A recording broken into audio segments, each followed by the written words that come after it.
excused with supplication of any kind, because it's a way of remembering your holiness. Why should holiness entreat? Being fully entitled to everything love has to offer, and it is to love you go in prayer. Prayer is an offering, a giving up of yourself to be at one with love. There is nothing to ask because there is nothing left to want. Now you're in the experience of the accomplishment of having prayed. The nothing, listen to this. There is nothing to ask because there is nothing left to want. Good. Here it is. Listen to this line. That nothingness becomes the altar of God. It disappears in Him.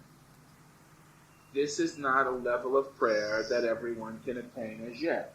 Don't worry about that. Those who have not reached it still need your help in prayer because their asking is not yet based on acceptance. You got it? There's a key line here. Your asking is not yet based on acceptance. It's based on lack of acceptance or objection. Your prayer is based on the objectification of your objection to reality in your own mind, rather than being based on the acceptance of everything that's already been given you that was beyond the ability to be objectified and contained at the end of your need to objectify yourself and know yourself in configurations of form association or as objects in space and time.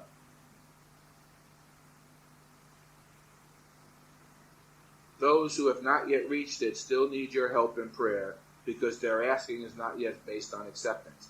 Help in prayer, listen, does not mean that another mediates between you and God, but it does mean that another stands beside you and helps to raise you up to Him. Got that? Now, when you guys are in your non-conceptual experience of extension of light, you know full well that that's what's going on.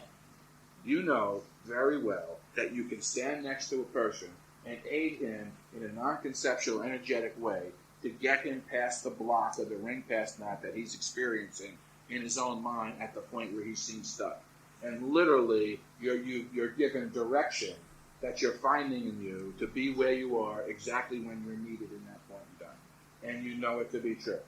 Now, the good news about that, in what's occurring in each and every one of you in that experience, is that you're beginning to see that you're not a body, you are free, and the communication is not confined to the body at all. It's literally the experience of minds being already joined, or at minimal, the idea that minds can join across boundaries of space and time that aren't being defined by the bodies that you think you are in your need to communicate.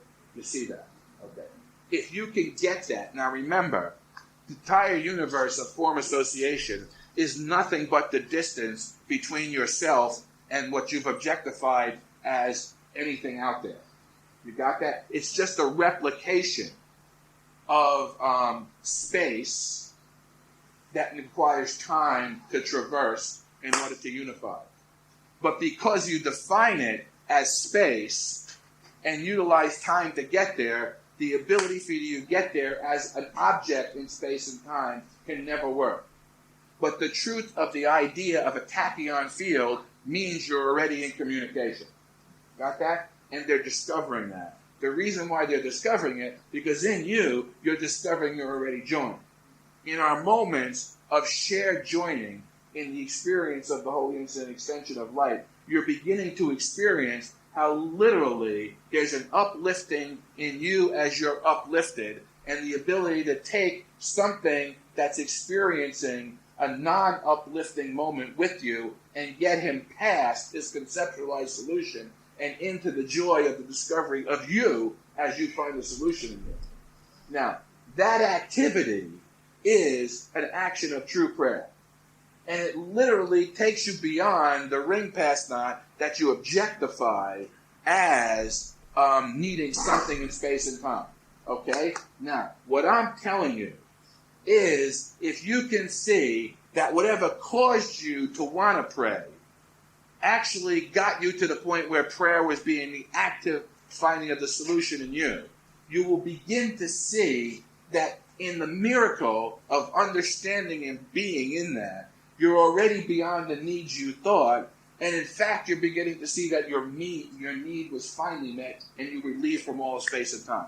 In that experience, you will remember how it worked and how you met your own need to be responsible in your mind. And if you stop defining it, it begins to become miraculous, because it doesn't have to happen in the slow way that you manufacture the question that defines what it is you think you need in your experience of thinking you needed anything. Got that? This is great stuff. And I want you guys to pray. I know that I'm not the best demonstration of public prayer. In that regard, I don't start to say, let's pray.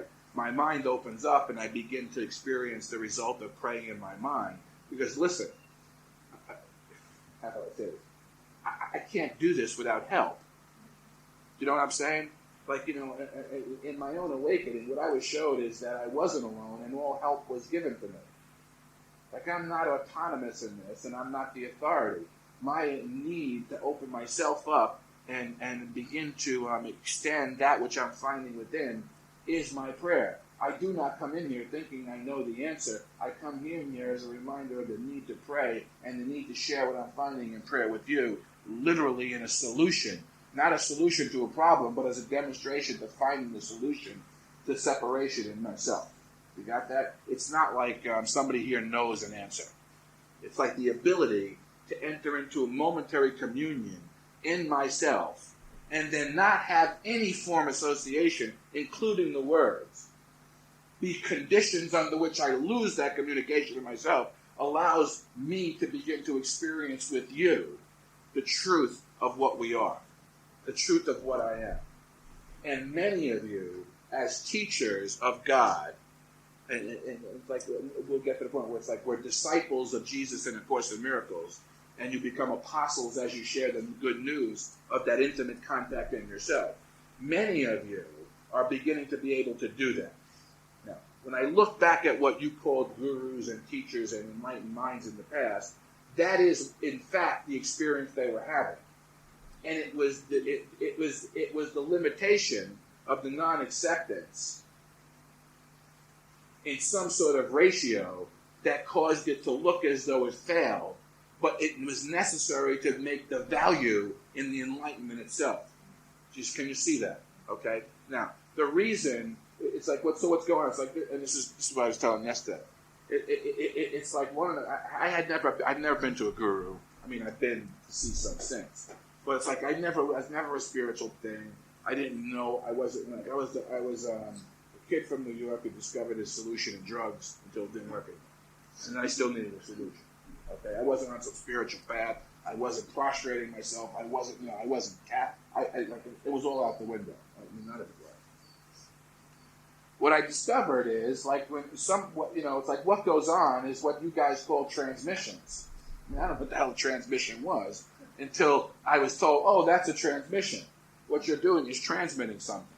So I was like, oh, okay, that's good. Well, I discovered that I could transmit to myself. So it's like it's like, so I get bursts of transmission that are obviously coming to myself that are designed for me to be utilized in situations. And sometimes I get such a broad burst that it causes my head to rock. And I wind up with headaches. So it's like yesterday, all of a sudden I had a transmission and I was like, oh, fuck, this is, Now, that's what's going on in you guys. And you're actually sharing the energy of it. Now remember that the body was designed to be a container and to keep the transmission, keep the light in. Keep it so far in, it never reaches your own consciousness. You got that?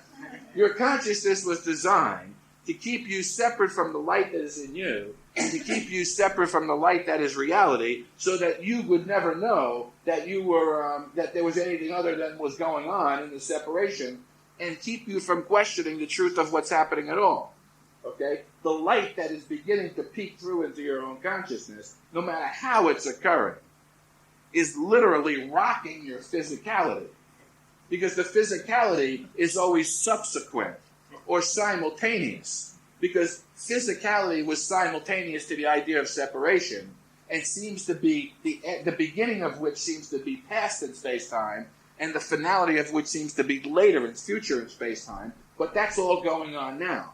So I said before, your idea of incest actually pre-existed your condition of body in space and time, but you're suffering from it in a body in space and time, because the truth is there really is only one of us, and this one fragmentation. We are all of one body, because Christ, God, Jesus is the Son of God, Christ, is a single whole creative reality. And the fragmentation of that into bodily identities makes us of one mind and of actually one body. And that's why, like, deep down inside, the taboo on incest and the totem to marry outside the clan, it was necessary because you could never successfully do it, and you always were guilty. You're guilty about your passion. You're guilty about your sharing of passion. And you're guilty of it because the need to share, based on not sharing, is what separation is. Okay? That's ingrained in the genetic memory of the physicality and actually manufactures it as a consciousness association in you. You got that? Our shared experience are demonstrators to us that literally minds communicate, bodies don't. And in our instance, and this is something as miracle workers, as disciples of the Course in Miracles, as miracle workers, I want you to begin to understand that in these moments where you're experiencing reassociation in energy, literally in the sharing, and what's being demonstrated in you is that it's going on in your own mind, and it's being shared with minds that seem to be separate, because there is, let's call it for a second, interaction or rising up. Okay? The truth is that all of space and time is contained within any defined moment that seems to be spatial and temporal, which is now how, as a miracle worker, you can understand that you are affecting minds that aren't necessarily confined to the bodies that seem to be around you, because your mind is reaching out in space and time and allowing communication to occur. You know, what Jesus says is, listen, don't worry about anything that enters your mind is the grounds for prayer and the ability for you to be miraculously minded, offering the solution that you're finding in your need to pray in the moment of contact that caused you to realize your prayer has been answered. That's how this works. That's why the truth of this is, it's not about numbers of people in a room. It's about the light reassociation that takes place that leads back to a totality of creative reality from the fragmentation that we experience ourselves in and let go of as we enter into communion, first with God within ourselves, at the point where the Spirit links us back to God, and then in shared moments of communication as the extension of what we're finding goes beyond the bodily association for an instant and begins to include that communication at the point where the consciousness can experience it and feel it within itself. And then the process of non-resistance in you begins to become the tool by which you let the communication broaden out. And it is prayer. And it is miraculous.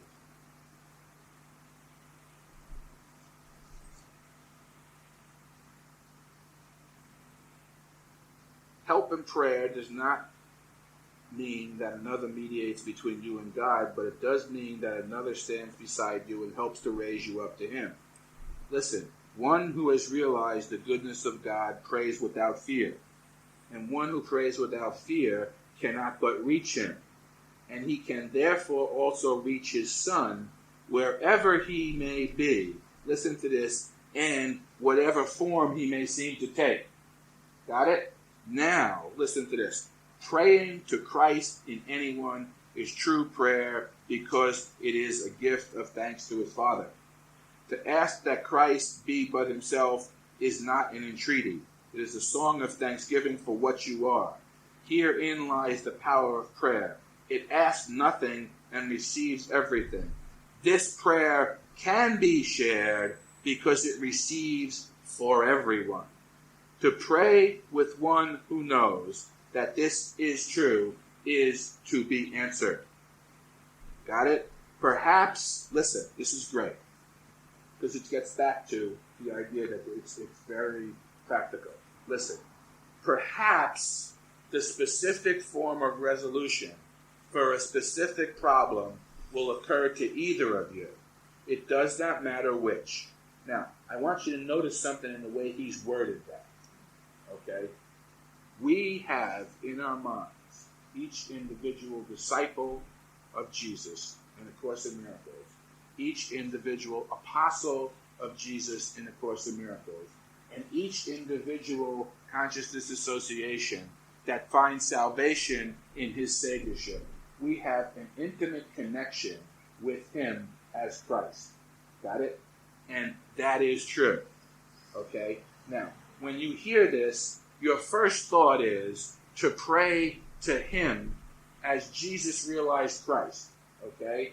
Because that would be a true, because you've already accepted him as true. Got that? And there's absolutely nothing wrong with that. There is nothing wrong with praying to the Christ in anyone who you've accepted as truly demonstrating Christ's saviorship to you. Okay? Because you're not praying to the individual. You know that the individual, being in touch with his own Christship, with his own sonship, with his own reality, has the ability to affect you in regard in that order of reality. Okay? But Jesus has taken this a step further. He says, perhaps the specific form of resolution for a specific problem will occur to either of you. It does not matter which. That's actually a statement by him in his own realization that if any two of you decide to let the other one be Christ, or you pray to, however combination that works, it's actually a true prayer. You got that? The Christ is in you, but he's not a body. He's in all and was made available in all at the conscious realization in Jesus, but Jesus is confining himself to being that Christ, even though the definition that you give, the apparent identity outside of you, may not be Christly. The power of that in that mind is the power in your mind, is Christ. You got that? Now, Christ becomes like a meaningless term the more I say it. You got what I'm saying? But the truth of it is, it's an experience of your own son, being the Son of God. Okay? It's not a definition at all. So what he's saying is, if you guys actually have a problem, and the two of you are experiencing problems, pray. Pray with each other, for each other, and pass by the illusion that anything's other than the complete reality of the living Christ. And it is possible at that point that both of you may experience the dawning of a solution to a particular problem, if it's necessary to implement that answer. Now remember, it's not necessary to implement every particular form of association, because you're dealing with the speed up and shortening of time, because you can actually pass by answers in moments of realization that don't have to be manifested in the form association for the recognition of your own ending of your sojourn in fear of space and time. Okay? Perhaps the specific form of resolution for a specific problem will occur to either of you. It does not matter. Perhaps it will both reach both if you are genuinely attuned to one another. Listen to what he's saying. You can be genuinely attuned to each other even here, because you can tune into the totality of yourself. Now, it may begin to seem like that's what the point where you begin to question, wait a second, is this psychic power or not? And the answer to that is there's only a single power. All power comes from, and all worldly states are illusory. Yet you have, like things are going on. There's a lot happening in your realization of the fact that there's a single creative mind, in your understanding of the true relationship of who you are. Got it? I don't want you to be afraid of these things, and I don't want you to be afraid of your own fear that you can reduce them. You cannot reduce what is whole and perfect. You can limit your use of the wholeness and perfection. And in fact, you must admit that you've already had.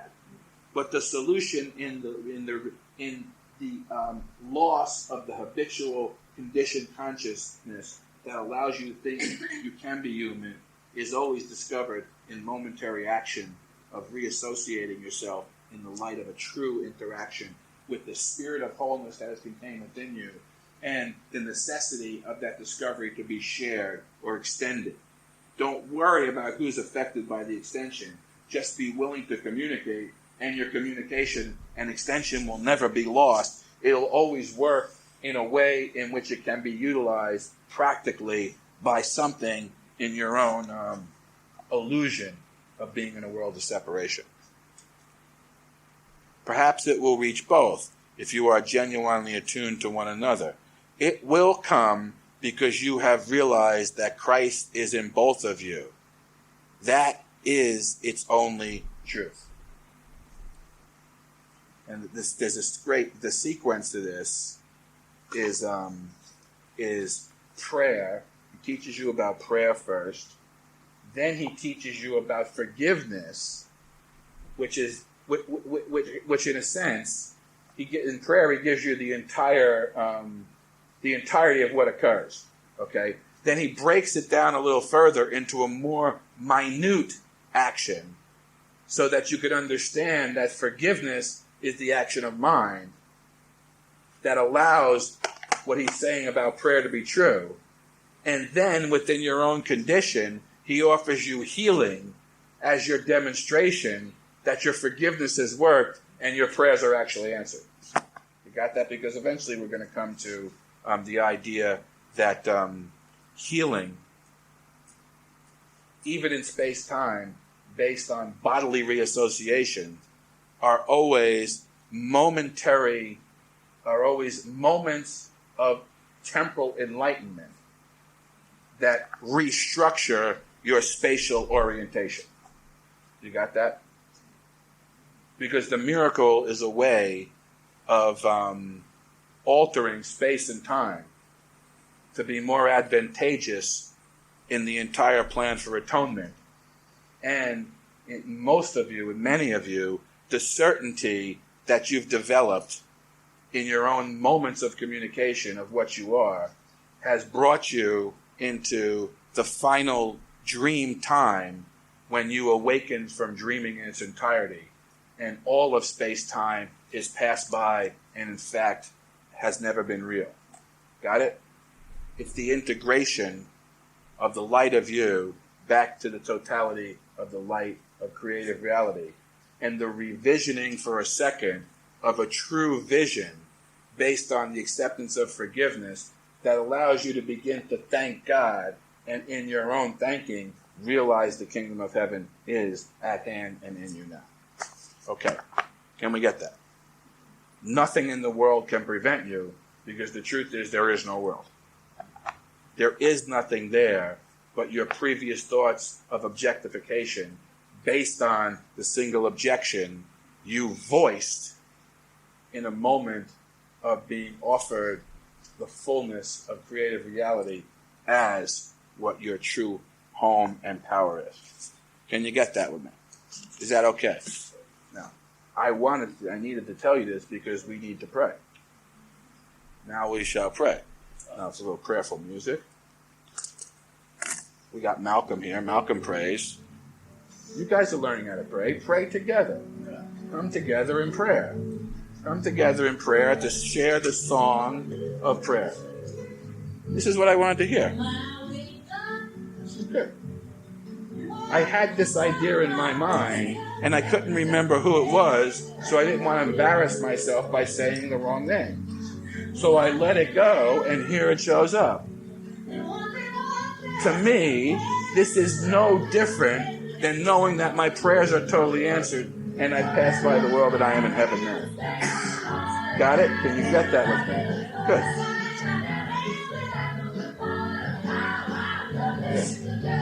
Is that okay? Are you getting this a little bit? Can you feel it a little bit more? Because you look happier. Okay. Stay in prayer. Stay in love. Use everything to bring you back to the prayerful condition of the acceptance of reality. Good. Pray first. You know the way you learn to pray first? By praying last. Because when you hit the bottom, you can only pray first. And the last shall be first.